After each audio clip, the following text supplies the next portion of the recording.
어제 그 국가 R&D 사업 예산 관련해서 새 정부 예산 편성 방향을 추가 반영하라고 저희가 과기부에 주문한 바가 있는데 혹시 알고 계십니까? 네, 알고 있습니다.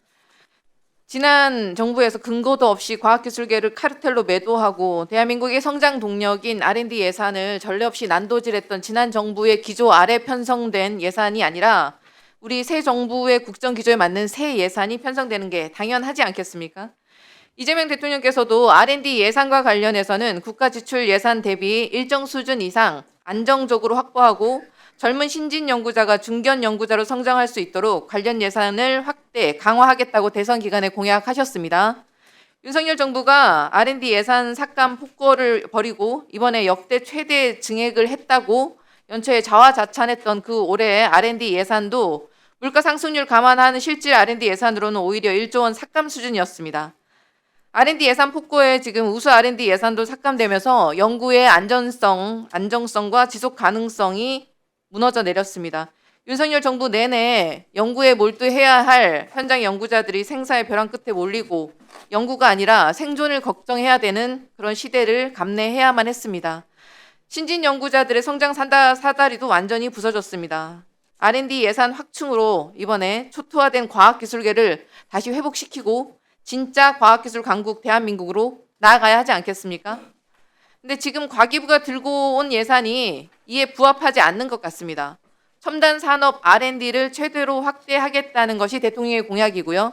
벤처 스타트업 R&D를 복원하겠다라는 우리 당의 공약을 제대로 반영하지 못하고 있는 것 같습니다. 이런 상황에서 예산만 증액시켜 달라는 것은 국민 주권 정부가 들어섰음에도 윤석열 정부 식으로 예산을 짜서 올리겠다는 것밖에 되지 않는 거 아니겠습니까? 왜 저희 국정위에서 강한 질타가 터져 나왔고 현장 연구자들이 아직도 과기부를 믿지 않고 있는지, 하물며 혁본을 없애야 된다는 얘기까지 나오고 있는지 뼈아프게 새기시기 바랍니다. 게다가 지금 가장 큰 문제는 아까 정동영 의원님께서 말씀하신 것처럼 이른바 상황이 존재한다는 것입니다. 과기부의 R&D 예산 확보를 위한 노력이 전혀 없었다고는 생각하지 않습니다. 하지만 상황 기재부의 높은 장벽에 늘 막혀온 것이 사실 아닙니까?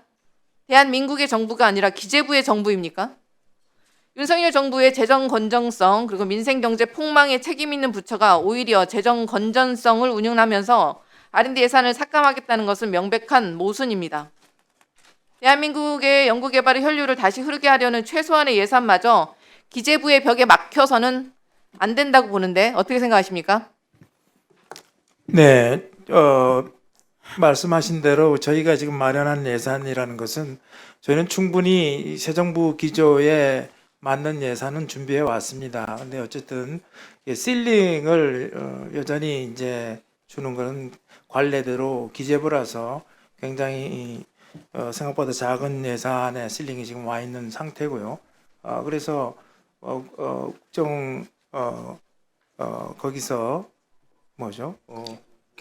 국정기획위원회에서 제시한 그런 것이 반영돼야 된다고 저는 생각하고요. 어쨌든 그 R&D 전체의 현장과 그리고 전문성은 과기정통부의 혁신본부가 가지고 있습니다. 기재부가 아닙니다. 그런 차원에서 우리 황 의원님께서 계속 주장해 오신 전체 예산의 5% 이상 이런 예산을 이게 과기정통부가 관할하고 국가 R&D를 제대로 관할할 수 있게 되는 것이 저는 맞다고 생각을 합니다. 새 정부가 들어선 만큼 원점에서 재검토한다는 각오로 예산에 임해주셔야겠습니다. 장관님, 윤석열 정부 마지막에 들어와서 그동안 애 많이 쓰셨는데 그간 고생 많으셨다는 말씀 드리면서 과학기술 정책의 책임자이자 현장 연구자 출신인 과기부 수장으로서 임기 마지막 날까지 과학기술계 복원과 R&D 예산 확충을 위해서 책임 있는 자세로 적극적으로 나서 주시기를 당부드립니다. 과기부 공직자들께도 다시 한번 강조드립니다. 윤석열 정부 시절과 같은 그런 예산 폭거, 과학기술계 모욕은 다시는 있어서는 안 됩니다. 새 정부의 국정 철학에 걸맞는 정책을 마련하고 예산을 편성해야 할 것임을 명심하시길 바라고요. 상황 노릇을 하고 있는 기재부에 대한민국의 미래가 더 이상 발목 잡히는 일이 없도록 최선을 다해 주시길 바랍니다.